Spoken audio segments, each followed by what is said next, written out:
Welcome everyone to Monday Match Analysis. I'm Gill Gross. Carlos Alcaraz is your 2025 Rome Masters champion. He stays red hot on the red clay and beats his chief rival and the world number one, Jannik Sinner, 7-6, 6-1 to win his 7th career Masters 1000 title.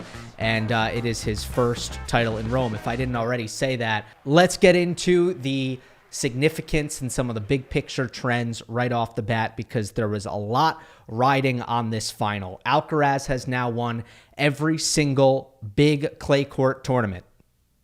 He's 22 years old, and he's won them all. Since the 1,000 level tournaments began in 1990, only 3 men can say that they've won all of the Masters on clay and Roland Garros.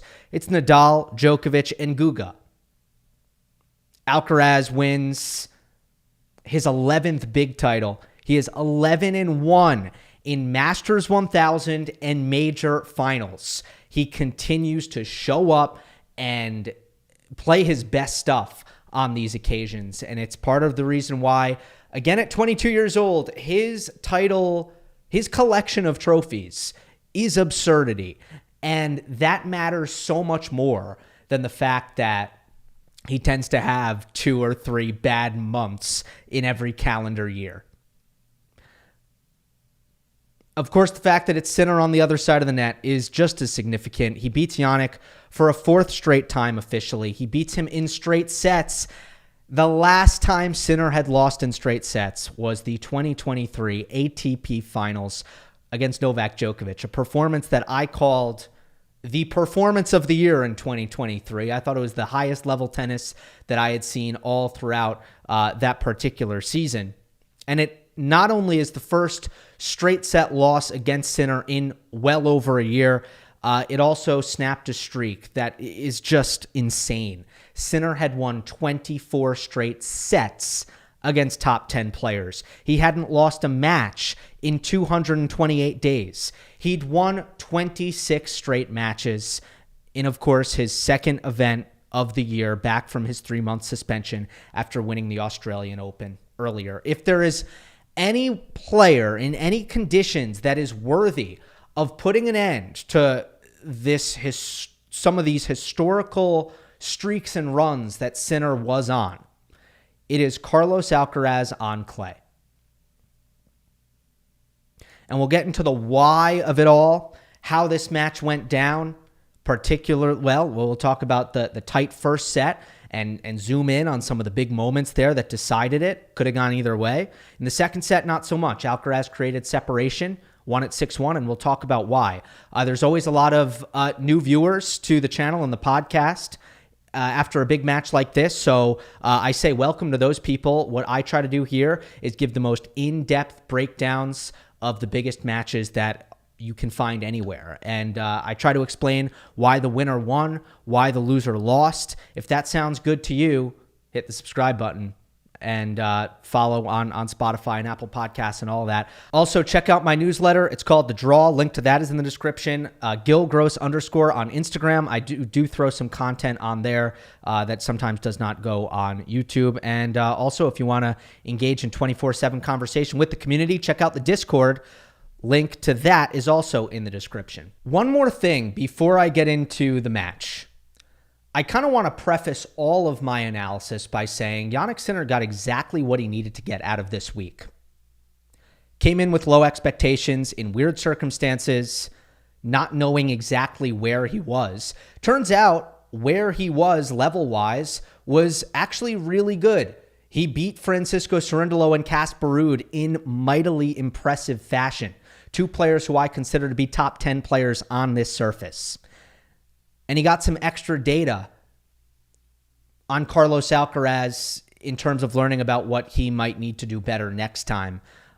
He said in his post-match press conference after the final, quote, "I am closer than expected." So he surprised himself with the level that he was able to achieve this week in Rome. He surpassed my expectations personally as well as an outsider looking in. And pulling out of Hamburg was a big victory for Jannik. He entered Hamburg out of necessity, not because he wants to play the week before a major, but because he thought he might have to. And had he lost early in Rome, if one of those matches went backwards on him, he felt like he was going to need to get those extra match reps in. But instead, he goes the distance in Rome, and now he can spend next week recovering mentally, physically, making sure that gas tank is at 100% come first round in Paris. That in itself is a win. All right, let's get into the match. There's not a ton to talk about through the first 10 games of this match. It was not, I don't think the level was poor after maybe it was the first 2 or 3 games. But neither player could find moments. And part of that was they just weren't returning all that well, so you got a lot of easy holds. The points were generally on the shorter side. It was not the high-octane tennis that you usually see when Alcaraz and Sinner are facing off against each other. At 5-6 in the first set, things get really interesting for the first time. And I just want to warn you, before I get into this stuff, Alcaraz deserves a lot of flowers for this performance. I'm going to give him all of those flowers because, I mean, he reached a feverish level. But Sinner had this first set, and he has himself to mostly blame for squandering the opportunities that he had at 5-6. And this was a game in which Alcaraz did not serve well at all. In fact, this was a back and forth deuce game. They end up playing 12 points. The serve was completely neutralized from start to finish in this game. And when you actually examine the serves themselves, I was watching this game thinking, when is he going to come up with a good one? He actually never did. It didn't come. So the serving dipped in this game from Alcaraz, and Sinner opened up some opportunities as a result. He had double set point. It ended up being the only 2 break points that Jannik Sinner would generate the entire match. But it was 15-40. Alcaraz hit a serve out wide, and Sinner missed the return. So let me correct my statement from moments ago. Alcaraz did hit a service winner in this game. The thing is, it wasn't a good serve. It was a wide serve. It was slow. It wasn't very wide. He missed his spot. This was a routine return by Jannik. He wasn't able to make it. 30-40. Alcaraz plays a point behind his second serve, and it's a forehand inside out.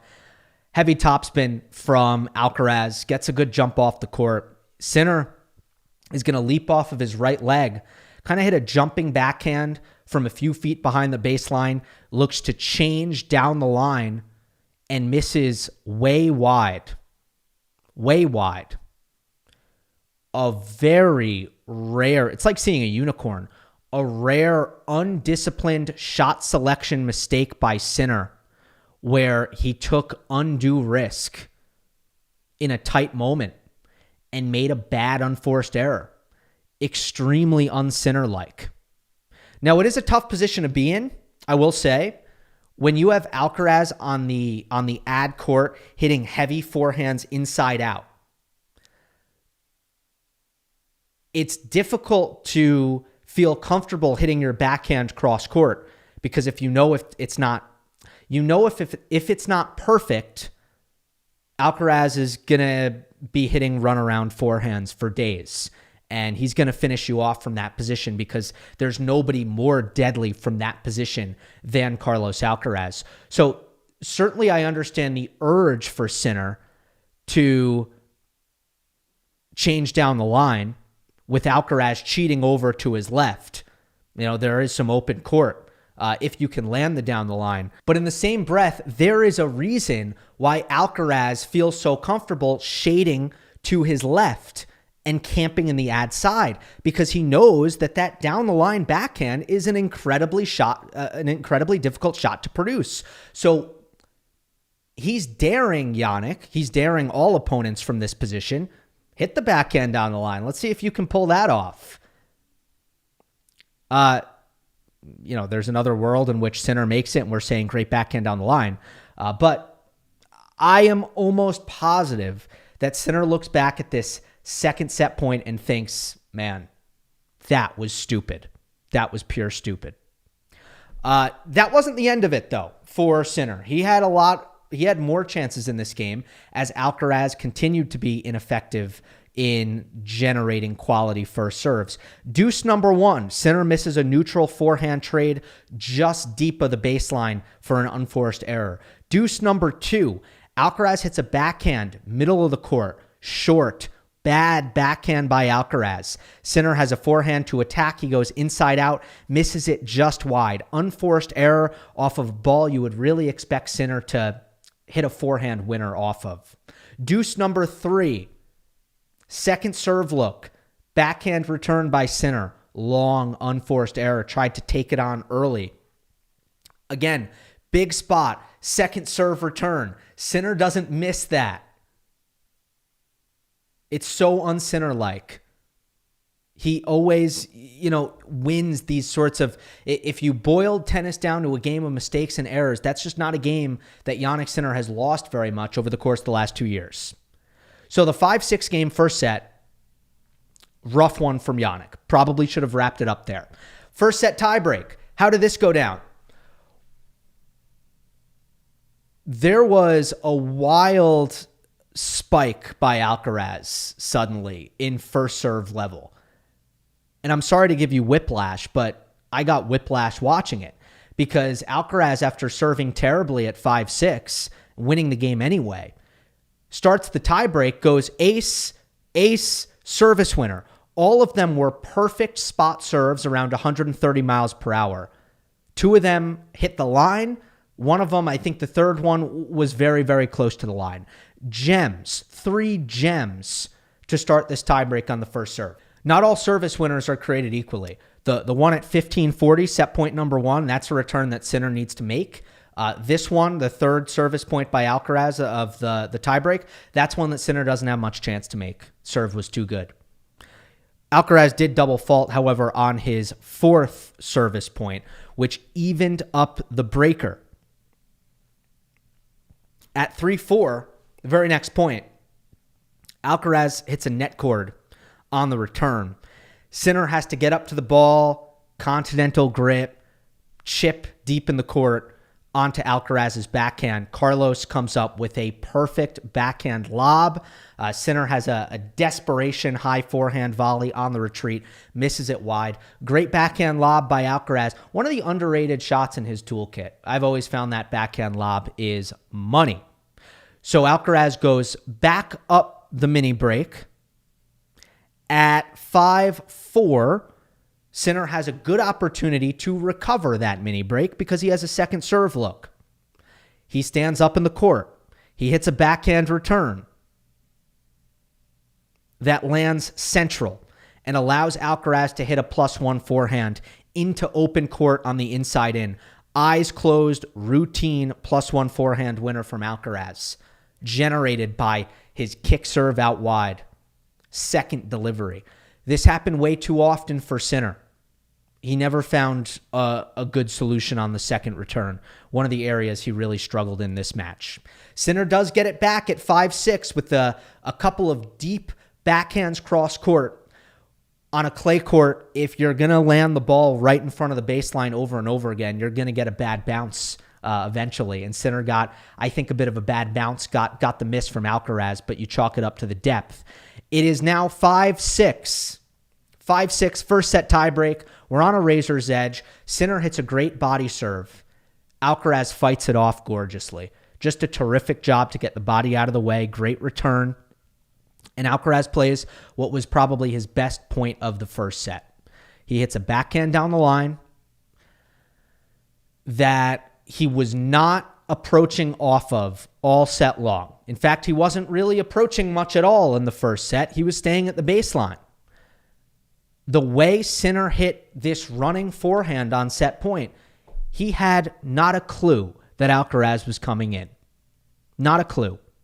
Because he hit it middle, he hit it high, and Alcaraz ended up with a backhand volley that he hit as a drop volley pretty well, and then great movement up at the net off of the Sinner cross-court reply.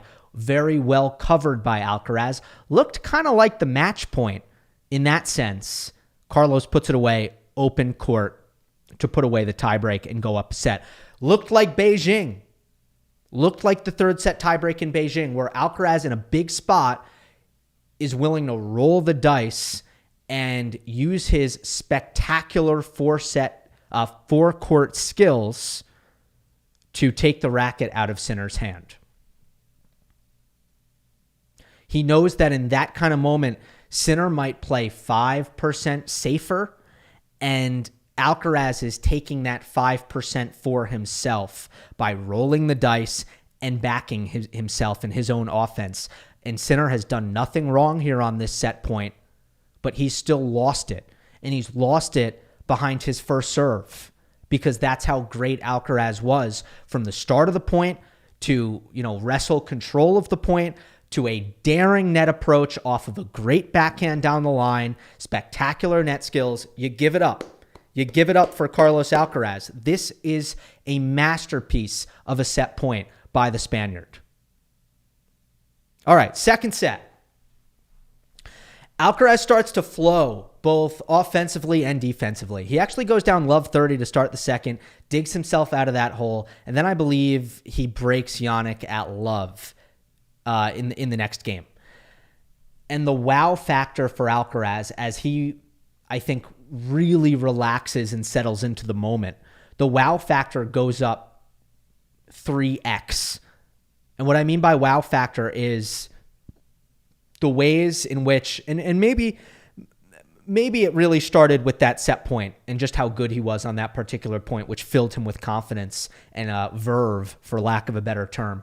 But you just started to reach a point in this match where Alcaraz was doing incredible things on the extremes of both offense and defense on a regular basis. There was a stretch of points, the 3-love game and the 4-love game, where I just want to list all the things he did. Okay. Again, this is in a span of 11 points, 2 games. These are all the things he did. We saw a ferocious defensive scramble and a backhand down the line winner. We got another perfect backhand lob against Sinner at the net. We got a backhand drop shot down the line to force an error. We got an ace. We got a forehand drop shot cross-court winner from the baseline out of nowhere on a point in which Alcaraz displayed breathtaking variety. And we got a full stretch backhand slice lob over Sinner's head on what looked like a 99.9% put-away volley for Sinner. He did all of that on a stretch of 11 points midway through the second. So that was the spectacular.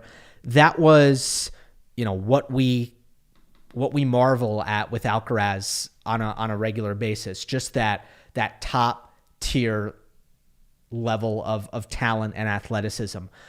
But it's not what Alcaraz was talking about after the match. After the match, Alcaraz said it to Sky Sport, I believe. He said it to Prakash Armitage and Tennis Channel. He alluded to it in the press conference. He thought it was one of his best tactical matches ever. So what does that mean? How is it his best tactical match ever? Well, I think he's referring to the constant mixing of heights and spins, weaponizing his creativity in a high percentage way. He has such a fantastic ability to manipulate the ball in all kinds of ways. Add pace, take away pace. Add height, take away height. He's got the racket skills to do all of that off of both wings from different positions in the court. But it takes a lot of focus and commitment to be able to do it point in and point out. That's what he did in this match. One of the things that was really clear and obvious to me was that he wanted to play slow and high into Sinner's backhand.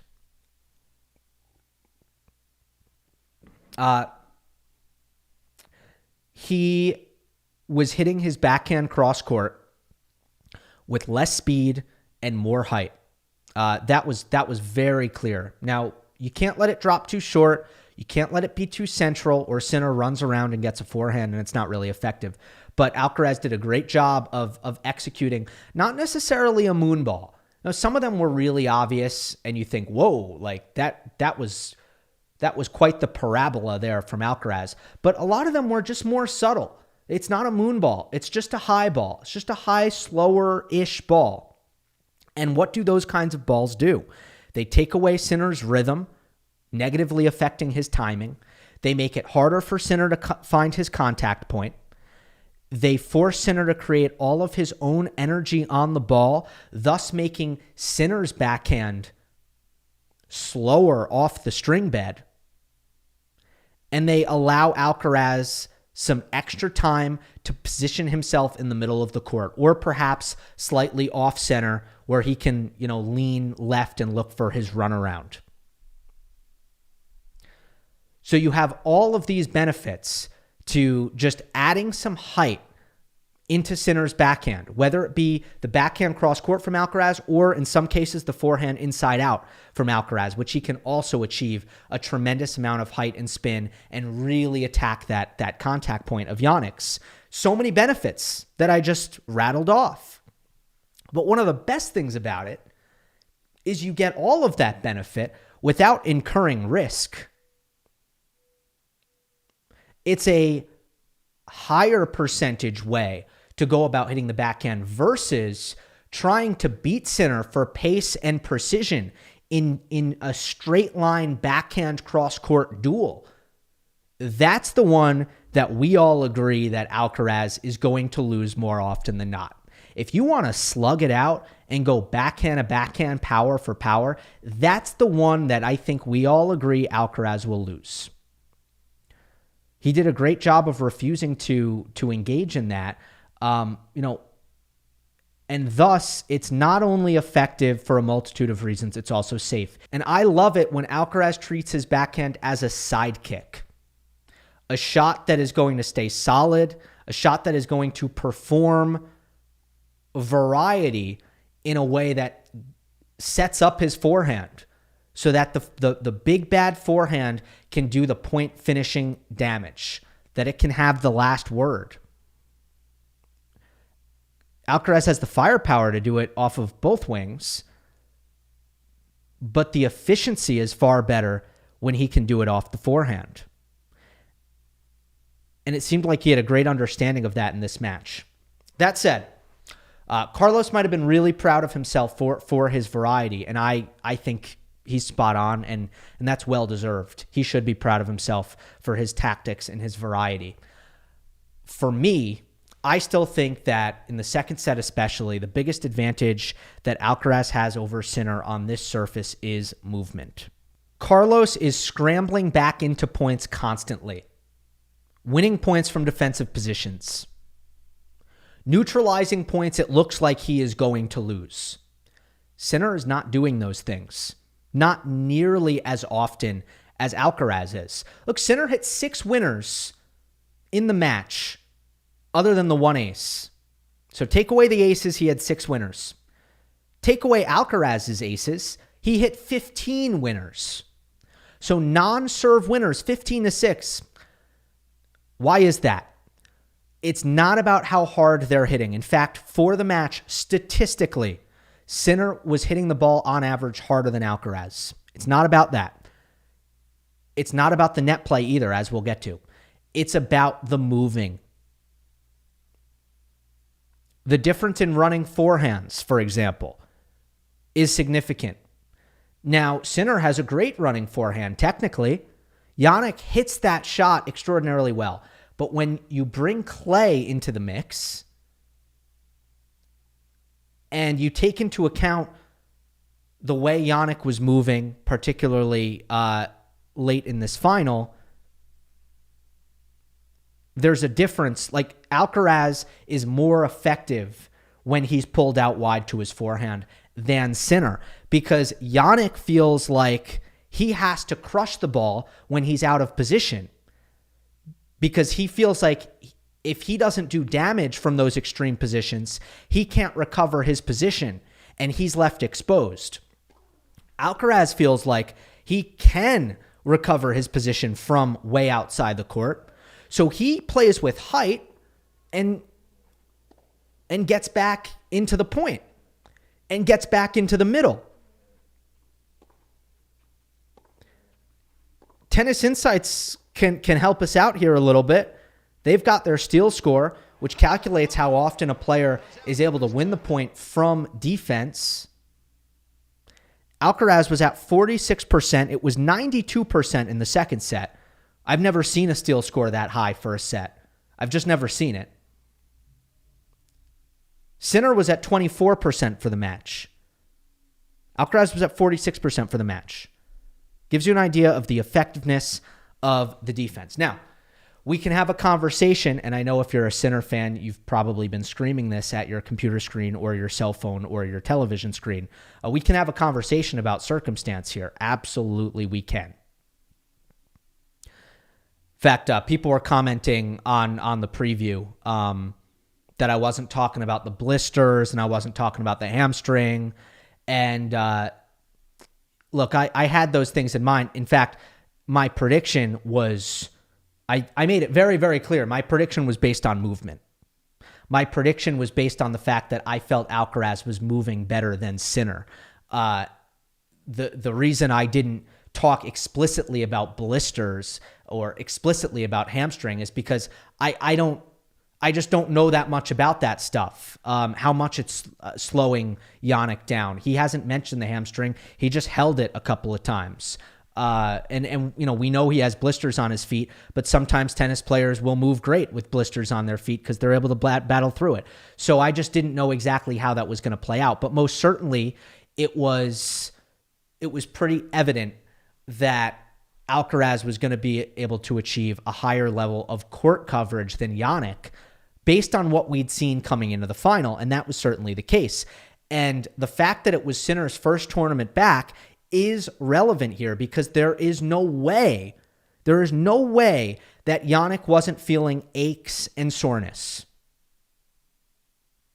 When the body isn't used to playing 5 matches in a row at that level of intensity, there's just no chance that Sinner wasn't feeling all that stuff. But at the same time, you know, Alcaraz was moving a lot better at Indian Wells when they played last year. Alcaraz was moving a lot better at Roland Garros when they played last year. And there's stuff you can point to each time, but at a certain point, Jannik is going to need to close that gap until he does it, until he actually does it. It is what it is. And I think in general, Carlos is a more naturally explosive athlete than Sinner. His endurance within matches is much more of a proven commodity. You know, at the U.S. Open, when he won his first major title, he set the record for most time on court en route to a major title. Yes, there have been moments where Alcaraz has had some cramping issues, but I think if you look at the full body of work, there's actually a lot of evidence that supports Alcaraz's ability to go very, very deep in matches and still maintain his best movement. Think back to Roland Garros last year, coming down from 2-1 down, 2 matches in a row in the semi against Zverev and in the semi against Sinner and the final against Zverev. Sinner has not done that stuff in his career. Not to this point. And regardless of circumstances, right now, I will always feel like Alcaraz is likely to have more juice in the legs under highly physical circumstances compared to Sinner. And he's a more natural mover on clay in particular and specifically. Because when it gets slippery out there, I actually think Sinner, I really like his movement on grass. But I guess on clay specifically, I think he loses half a step. And that might not be permanent, but it kind of seems that way. Kind of seems that way, particularly when you look at the running forehand that has hurt him against Alcaraz now in 2 matches in a row on clay. In the Roland Garros semi, the running forehand was not great for Sinner. And in this match, it wasn't great either. Okay, let's get to the notebook dump. A couple of points that I have to finish us off that I won't develop them very far, but I will throw them out there. I think they should be said in some capacity. Item number 1, Alcaraz had a slight advantage early in the match in the exchanges, but he just couldn't make returns in play. And I got the sense that Carlos would have gone up an early break if he just stood back and got more returns in. He was actually standing pretty close up, and he could not get a handle on Sinner's first serve in the opening, 30 minutes of the match. Item number 2, highly ineffective second returning from Sinner. Alcaraz won 59% behind his second delivery. Sinner could not really connect on Alcaraz's kick serve. And he was mainly, what kept happening is he was standing up in the court, maybe not up enough, but he was standing up in the court and hitting attackable returns. And then he was way out of position defensively, off center, tight on the baseline. He had no chance to defend against Alcaraz's +1. He did experiment with moving back.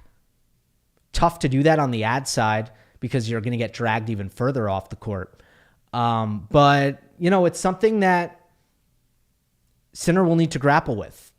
You either got to stand up and hit strong, rushing, stifling second serve returns, or you got to move back.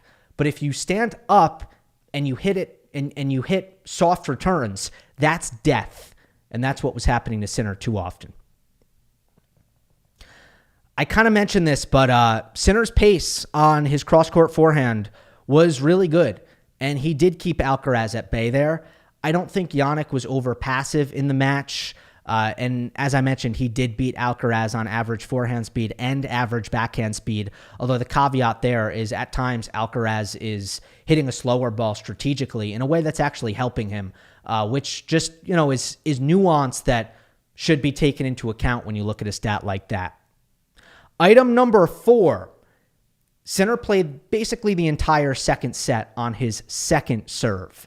It was a short set, so we have a small sample size here, but Sinner went only 3 of 13 on first serves. He finished the match at 60%, which is not horrific, but this trend does continue.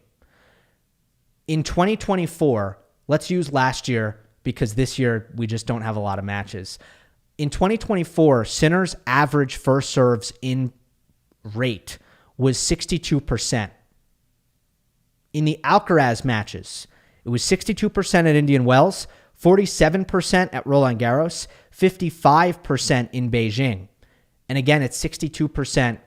It's 60% here in this Rome final. So it's been either average or below average in every match against Alcaraz. And against your stiffest competition, your fiercest rival, you obviously want to be doing things better than average, not at or below your average. Item number 5. Alcaraz went to the net only 6 times in this match. I don't have a ton of stuff to kind of build out off of that point, but I talked about in the Tommy Paul match, it's really difficult to come forward against Sinner because of all of the things that he does. I just think it's notable that just wasn't a huge part of Carlos. Now, biggest point of the match, Alcaraz charged the net unexpectedly in a way that I think mostly caught Sinner off guard, but it was not something he was going to often. Sinner was 3 for 10 at the net. There were a couple of moments in the second set where he was not able to capitalize on some really prime finishing opportunities up there, but also some of it is drop shots. So Sinner, not really effective at the net. And the last item in the notebook dump, and this is kind of related in some ways to the net points. I don't know if I've ever mentioned this on Monday Match Analysis, but can we talk about netcords for a moment? I don't think there were any netcord winners in the match. It trickled over for a winner. but there were 4 to 5 times that the netcord broke up points and forced one player or the other into the midcourt. It felt like every time that happened, Alcaraz won. There was that big point in the first set tiebreak where Sinner was forced forward and then he got lobbed. But then there were a bunch of times in the second set where Alcaraz was forced forward and he hit winners. He won the points. And it's an underrated part of cat and mouse skills where sometimes the netcord forces you to get into these situations where you're having to rely on your improvisation and your continental skills and your quickness in close quarters inside the service box and your ability to read those situations. That's something that I just don't think anybody does better than Alcaraz. Felt like every time the netcord interrupted play, Carlos won. Let's finish this up with some French Open power rankings. The day is May. That is May 18th. And the power rankings have been updated with Rome results in mind. Again, not going to be a lot of analysis here. I will have a special French Open power rankings show where I'll have a guest and we'll break things down in detail at the end of next week. I guess right after Geneva and Hamburg wrap up. That's when I'll do that show. But for now, nice and quick, there are my French Open power rankings. Again, as of May 18th, Alcaraz stays at number 1. Sinner actually stays at number 2, so there shouldn't be a +1 next to his name. Musetti, man, he has been so consistent at the big clay court events. It's another semifinal run for him. Musetti jumps Ruud, jumps Zverev, and moves up to number 3. That means Zverev is down 1 to 4. Casper Ruud is down 1 spot to number 5. Jack Draper is up 1 spot. He's at number 6. Djokovic did not play, but he still goes up a spot because Rune drops. So Djokovic at 7. Rune to number 8 after Holger lost in 3 sets to Corentin Moutet round 2. Just hasn't really backed up that Barcelona result. Francisco Cerundolo stays put at number 9. And Tommy Paul, who was not in the power rankings at all, is going to slot in here at number 10 after making back-to-back Rome semifinals. He also beat Alex de Minaur head-to-head. And it was de Minaur in the number 10 spot last week. Alex gets bumped out to the next out. Taylor Fritz is the player who exits the next out. So my next out are now Fils, who continues to put up respectable results week in and week out. Tsitsipas, de Minaur, and Medvedev. That is your May 18th French Open power rankings. It's going to be another fun week of content. Normally, the week before a major, it is quiet, but hey, Djokovic is in action, and the fields are pretty good. Obviously, with Hamburg and 500 points available for players, so that's a good incentive to play, even though it's the week before Roland Garros. So, looking forward to a really big week of content coming up. Hope you enjoyed. Don't forget to subscribe, and I will see you next time.